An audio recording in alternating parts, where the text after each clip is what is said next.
Doğu Türkistan'da anne ve babası Çin'in esir kamplarında olan küçük çocuk gece tek başına dışarıda donarak can verdi. Doğu Türkistanlı Müslüman ve Türk çocukların anne babaları uyduruk suçlamalar ile Çin'in Doğu Türkistan'da tesis ettiği toplama kamplarına alınıyor. Birçok aileyi perişan eden Çin hükümeti sayısız çocuğu öksüz bıraktı. Her ne kadar bir kısmı Çinli yetkililer tarafından çocuk yetiştirme kamplarına alınmış olsa da bazı çocuklar kimsesiz olarak dışarıda dolaşıyor.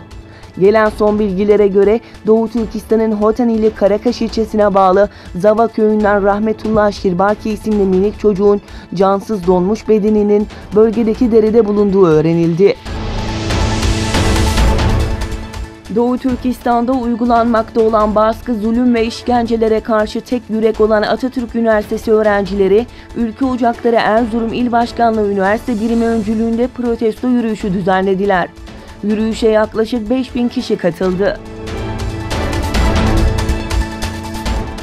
Çin'de eski Devlet Güvenlik Bakanı Yardımcısı Ma Xian, rüşvet suçlamasıyla ömür boyu hapis cezasına çarptırıldı. Ma, rüşvet almak ve içeriden bilgilendirme yoluyla ticari kazanç sağlanmasına yardımcı olmaktan suçlu bulundu. Çin'in kuzeydoğusundaki liman kenti Dalian'da yapılan duruşmada Ma'ya ayrıca 50 milyon yuan para cezası verildi.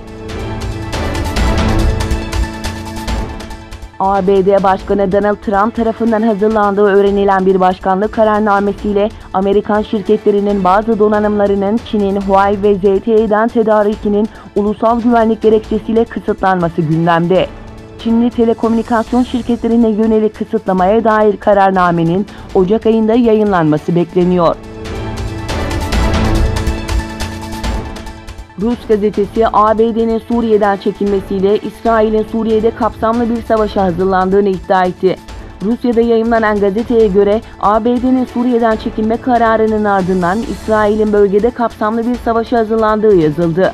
Gazete, ABD'nin Amerikan askerlerini Suriye'den çekmesiyle İsrail'in İran'a karşı tek başına ordusuyla kalmasına zorlandığını yazdı.